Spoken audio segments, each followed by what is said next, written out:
Coming up on today's episode, the top 5 movies we wish were on Blu-ray. What exactly is motion resolution? What's the deal with multi-region Blu-ray players? And the Blu-ray releases for the week of June 1st, 2010. This is HD Nation.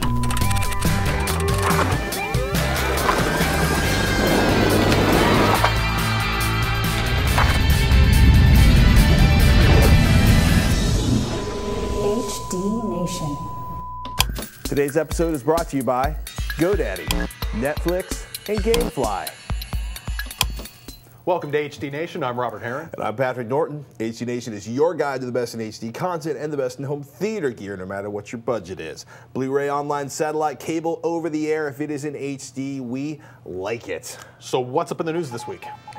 Google TV, yes, it's a big deal. No, it's not going to replace cable or satellite in your home yet. We're going to talk about that a little bit later in the show. I got to start with a fun one, and I might be beaten to death in the street for this, but I'm calling Roundtable Concepts officially licensed Capcom Street Fighter 4 HDTV even goofier than their earlier Marvel Comics licensed HDTV, possibly because I can think of a few things more annoying than waiting 8 seconds every time I turn on the TV while a Street Fighter image sits still on the screen. If it's your kind of thing, hey, go for it. They got a 32, a 40, a 42, or 46-inch version, LED backlit panels. They'll be out in a few weeks. Now, in more practical news, BillShrink.com. If you haven't heard about it, they're promising to save you money on your cable or satellite bill. They've got a new tool that basically they do a lot of credit card, like finding the best deal on a credit card, finding the best deal on cell phone service. Now they're going to help you find the best deal on television, right? They're going to help you compare the cost of television services that are actually available in your neighborhood. You type in your address, who your current provider is, how much you pay, then you pick your favorite categories like sports or movies. You put in a list of the shows and networks you absolutely must have, okay, Discovery, BBC America, HBO, you get the idea. Then you give them the information, basically how many standard definition or HD televisions you have, and then they're going to want an idea of what your credit rating is like. You just basically randomly pick one of the numbers, and you give them an email address to save your data, and then after all that, they spit out an array of services with pricing info from least to most expensive based on the average monthly cost over 2 years, which is really cool because they tell you how much you can save over your current monthly cost. They have 9 providers working with them, which will probably cover like 90% of the cable companies in America, and they've got DirecTV and Dish. It's pretty slick. According to BillShrink.com, I might be able to get all my favorite channels and save over $800 by moving to the other satellite TV service available in my part of the world. I'm definitely checking this one out. Now, if you like TiVo's interface but don't need another DVR, keep an eye on the shelves of your local Best Buy. They're working with TiVo to bring TiVo's interface to their Insignia broadband connected televisions. It's going to be a little odd, but apparently some people are into it. TrueBud and Entourage fans, don't get too giddy about the new Sony HBO deal. It's the one that brings HBO shows to the PS3. HBO's mandated an 11-month delay between the $3 an episode episodes showing up on HBO and then on the PS3. At least for True Blood, it's $3. Why? Well, to discourage folks from dumping cable. Duh. Props to Technologizer.com for picking up on this one. And did we mention that Sprint's HTC Evo 4G phone has an HDMI output? More accurately, an HDMI dongle that plugs into a Type D micro HDMI port on the bottom of the phone. PCMag.com is one of the rare sites that scored the cable to work with the Evo 4G phone, and they found it a pretty mixed bag. Yes, it works, but you don't get the phone screen on the HDTV, just videos or slideshows. No games, no presentations, no still images. Worse yet, the PC Mag crew found the video quality was pretty ugly, at least for anything that wasn't YouTube video encoded in HQ mode. Think big blocky artifacts or tiny SD video with a big black frame around it, all of which looked pretty pathetic. Hopefully, I'm hoping there's a software fix coming that'll fix this on the HTC Evo 4G. Coming up next, we're going to talk about our favorite flicks that aren't on Blu-ray yet. But first, I got to thank one of our sponsors. GoDaddy.com, people. I've been buying my domain names from GoDaddy.com for years. They got good deals. Now, they got some other deals for you other than buying websites or hosting. I want to talk about basically taking care of your website visitors, your customers. Why? Because they're paranoid, they're scared of websites and online businesses that aren't what they claim to be. And you should know that they're worried about their personal and financial information falling into the wrong hands. You want to take advantage of your visitors' paranoia? Well, check out the ironclad, they call it, protection of a GoDaddy.com secure certificate. The idea is you lock down your website, you make people less nervous, you make more money. You want to make, well, I should say not make more, but spend less? Yeah, of course you do. Just use the code HDN8 to get 10% off any order you make at GoDaddy.com. Doesn't matter what you're spending it on. And do yourself a favor, check out revision3.com/GoDaddy. You'll find a gigantic list of all the amazing GoDaddy deals available across all of the shows at revision3.com. Ken wrote in with a top 5 question that got Patrick all fired up. He says, "Dear Patrick and Robert, hello, I like HD Nation, and you guys do a great job. I would like you guys to do a top 5 list of the films, film series that are not yet out on Blu-ray. Thanks, love the show. Kenny from Ohio." What would you like? I mean, what's your #1 film that's not out in Blu-ray HD yet? That's a tough one. I have to say, just for general fun, I would like The Big Lebowski. That's got to be right up there. But I have it in HD DVD still, clutching that like it's my prized possession. So I'm not jonesing for it, but I would like to share the love with my Blu-ray using friends, and it would be nice to have that as a copy. I've got all the Bond flicks, the James Bond movies, now that they've been properly restored. Those are delicious looking, going way back. That's it? You're More done? classics, just classics in general. I want the old films that I haven't yet seen to be delivered in the best quality possible. Okay, I'll loan you my copy of Casablanca. That's out. Citizen Kane. That's I gotta say, Citizen Kane and Lawrence of Arabia. Citizen Kane, the classic keystone film of modern cinema. Lawrence of Amavia. Lawrence of Amazia. Lawrence of Arabia. Peter O'Toole. It's a spectacular. If you've never seen it in the theater, the closest you're gonna get is a 1080p screen. It is amazing. I gotta add in the original Star Wars series, HBO's epic Deadwood series, which isn't a movie, but it is. I love the writing, the characters. It's beautifully shot. I'm going to throw in The Big Lebowski, Oh Brother, Where Art Thou, which is also by the Coen brothers. Orson Welles' other classic, Touch of Evil. I'd like to see Apocalypse Now, Foolie Cooley, which is an anime, 25th Hour, The Zero Effect, The Shooters, Notorious, the Cary Grant, Ingrid Bergman, directed by Hitchcock one, not to take anything away from Mr. B.I.G., and Caddyshack, which actually no, Caddyshack's coming out June 8th. National Lampoon's Vacation is coming out in August. Where the hell are all the Cary Grant films? Other than North by Northwest, nothing. His Girl Friday? No. Notorious? No, which is an amazing flick. And Affair to Remember? No. The Philadelphia Story? No. How about Breakfast at Tiffany's? Bambi? Monsters Incorporated? Finding Nemo? Totoro? A Ghost in the Shell? A U.S. version of the first one, not the weird $3,000 version or the horrible 2.0 version. Schindler's List? Not on Blu-ray. Neither is American Graffiti. Jaws? Bull Durham? The Hustler? The Color of Money, which is how I found The Hustler. Chinatown? Rear Window? The Sweet Smell of Success? A Face in the Crowd, On the Waterfront, 7, American Beauty, Harold and Maude. I love that flick. Titanic, 12 Angry Men, To Kill a Mockingbird, High Noon, anything by Chaplin, Buster Keaton, or D.W. Griffith. None of it's there. And why not Buffy the Vampire Slayer? On the upside, there's a lot of amazing flicks out there. Battleship Potemkin, which is basically introduces cuts in editing and cutting and the idea of heightening suspense. Right? Just shot things forever? Literally, right? 2001: A Space Odyssey, Coppola's Godfather movies, Ran and the Seven Samurai are available. Kurosawa, they're on Criterion Blu-ray editions. The Wild Bunch, The Magnificent Seven are amazing. And of course, Stagecoach and The Searchers, all already out on Blu-ray. Snow White and the Seven Dwarfs, Blade Runner, Raging Bull, Hoosiers, The Texas Chainsaw Massacre, check, they're all there. There's even, I haven't been able to purchase it yet, but there's even a version of the 1951 The Day the Earth Stood Still. Not to take anything away from Keanu Reeves, but I hated the remake. And I'm sure Roger's got another 200. Like Young Sherlock Holmes, for example. Serafina's got a list out I'd there. like a Rodney Dangerfield box set with all his classics. That man did some funny words. Caddyshack's coming. Caddyshack Party. Hey, it's time for the new Blu-ray releases for the week of June 1st, 2010. First up, Alice in Wonderland. We're talking the newest version from Tim Burton, starring Johnny Depp and Helena Bonham Carter, marking the 4th movie the 3 of them have made together. It's available in both a single-disc version and a 3-disc Blu-ray DVD digital copy combo, and features a ton of extras, going into detail about everything from the makeup, costumes, Danny Elfman's score, the stunts, the CG landscapes, and how they created the Mad Hatter's Futterwalkin' dance. Next up, we have 2 different Clint Eastwood box sets. The first is called Essential Eastwood Director's Collection, which includes Letters from Iwo Jima, $1 Million Baby, Mystic River, and Unforgiven.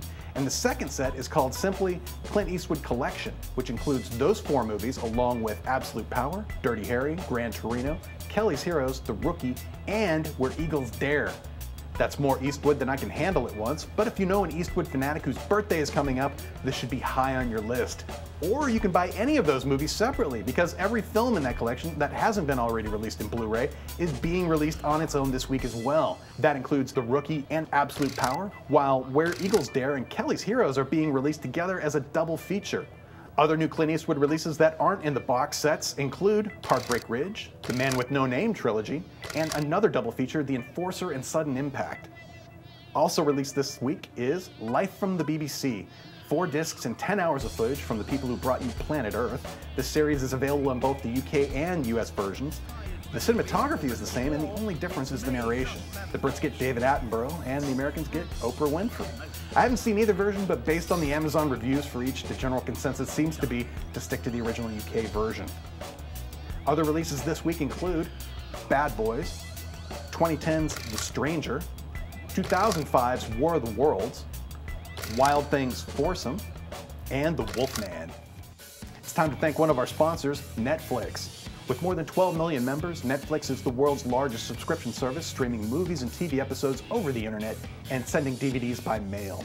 This week, I had a Netflix DVD lost in the mail, and the Netflix website made it easy to report the problem and get my movies arriving once again in a timely manner. I do appreciate good customer support. Now, for $8.99 a month, Netflix members can instantly watch unlimited TV episodes and movies streamed to their TVs and computers, and can receive unlimited DVDs delivered quickly to their homes. With Netflix, there are never any due dates or late fees. Members can select from a growing library of titles that can be watched instantly, and a vast array of titles on DVD. Among the large and expanding base of devices that can stream movies and TV episodes from Netflix right to members' TVs are Microsoft's Xbox 360 and Sony's PlayStation 3 game console and Nintendo's Wii console. Find movies you love easily. You can browse, search, or see Netflix's recommendations for you. They even have a special back of box feature that lets you get the details on any movie instantly. As a Netflix Unlimited member, you get Blu-ray movies by mail in about 1 business day. Shipping is free, and there are no late fees or due dates. Blu-ray plans start at just $5.99 a month. As a new member and HD Nation viewer, you can get a free trial membership. Go to www.netflix.com/HDNation and sign up now. Be sure to use this URL so that they know we sent you. We're going to drop in something exciting involving DIY video servers here, but I'm going to hold off a week or two until we get one of the new Drobo FS NAS boxes in for testing.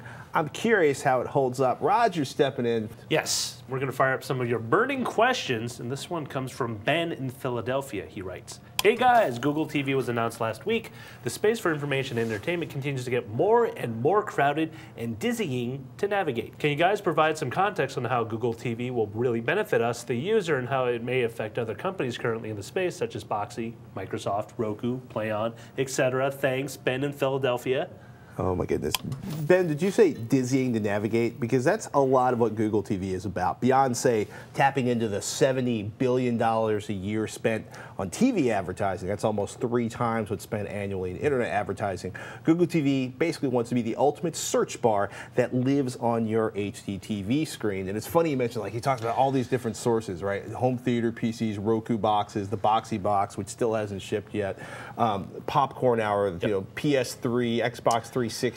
I was going to get a Popcorn Hour, and now with all the Google TV announcement, I'm kind of waiting to see what filters out from the vendors, because, you know, we managed to get a short glimpse of Logitech's new set-top box. They call it the HDTV Companion or TV. Logitech Harmony HDTV Companion. You're looking at it right now on your screen, by the way. And so, you know, I'm really kind of interested to see how it all shakes out. Here's the thing, right?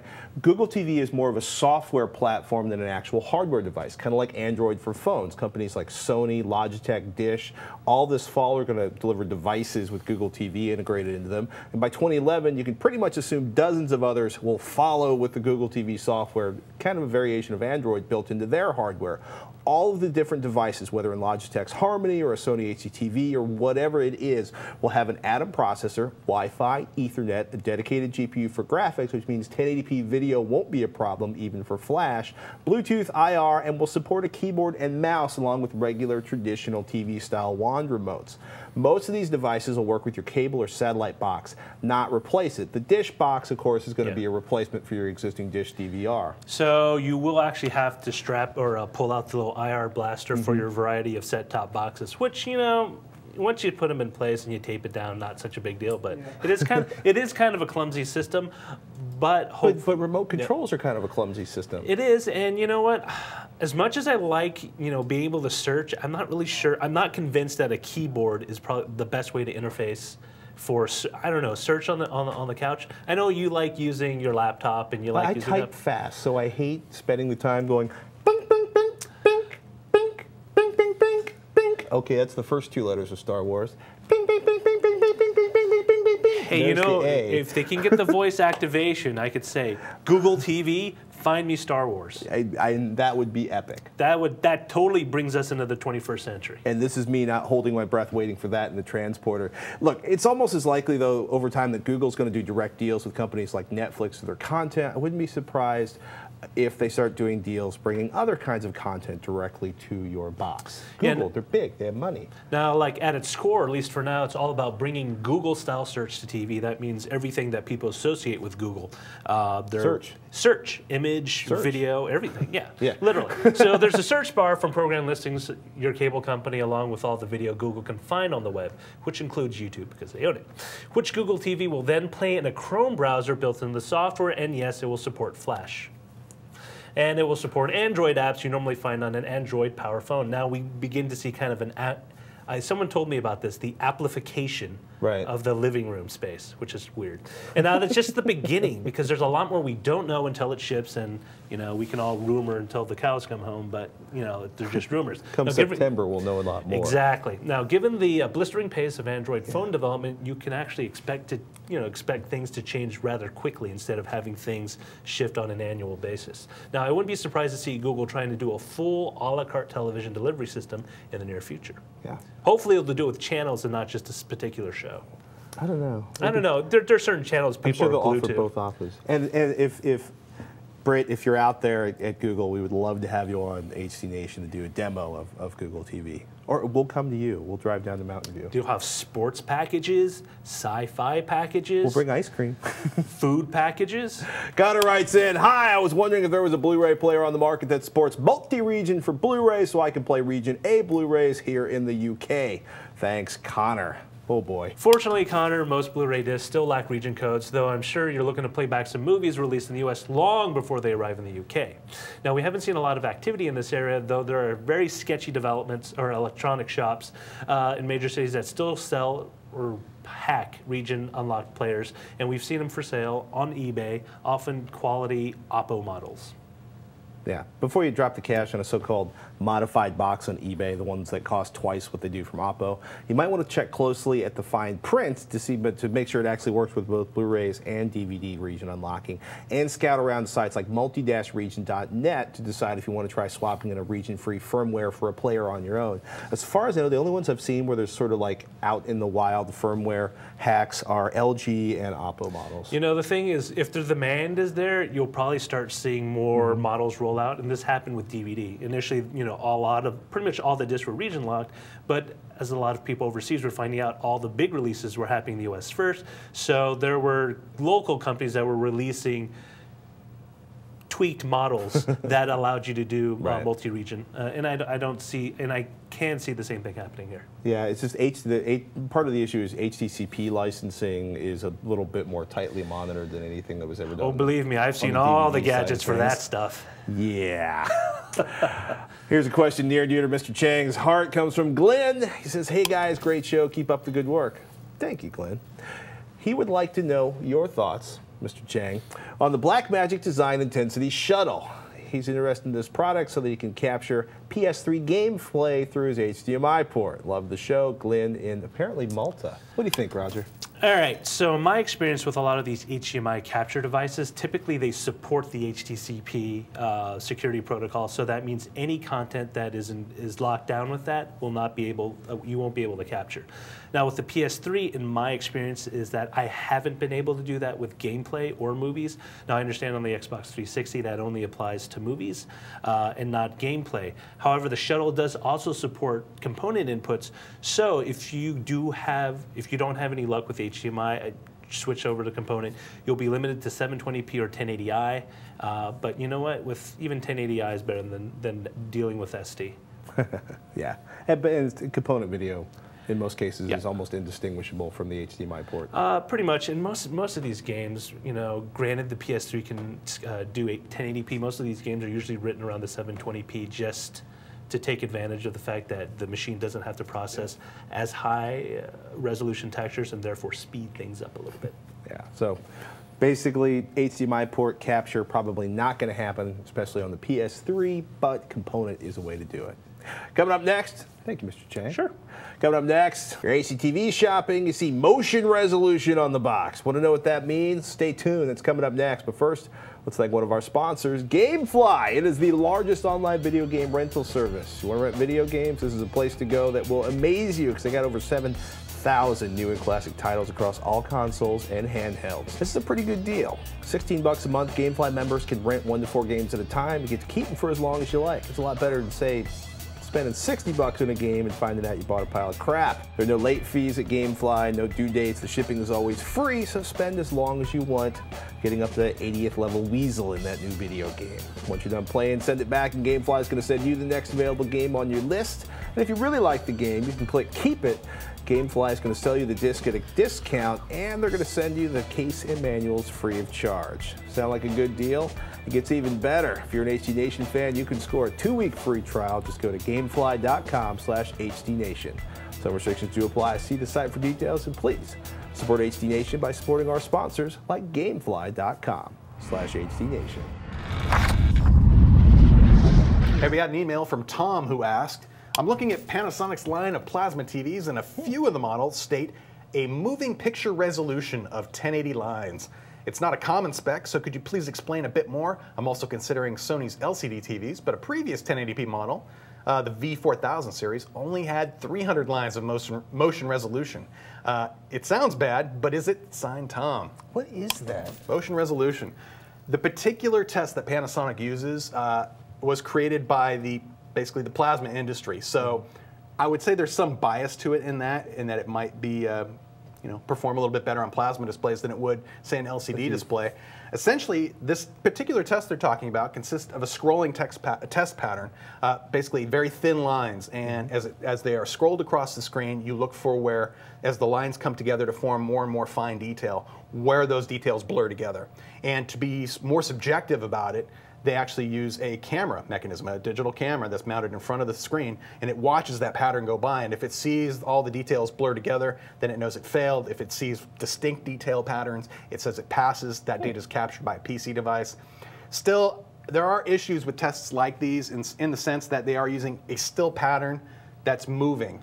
It's not a real normal It's not motion use. video. It's a very artificial test. It is, but you can make distinctions between different display technologies using these type of test patterns. Does it relate to the real world? That's really the tricky part. It's like taking a still image. Now, one of the most difficult things you can do to a flat panel television of any kind is to take a still image and move it around a lot with full detail, like your digital pictures. If you could do that, it's very easy to see blurring artifacts and other things like that. Compare that to motion video, and you don't necessarily see those errors translated into there. The motion tends to cover, the actual physical motion on the screen tends to disguise a lot of the artifacts that on a still image would make you go, ah, it looks all smeared. Also, the video processing is geared more for moving imagery rather than, it's very, you usually don't look at movies that contain a still picture being just moved around. Right. That's really not common.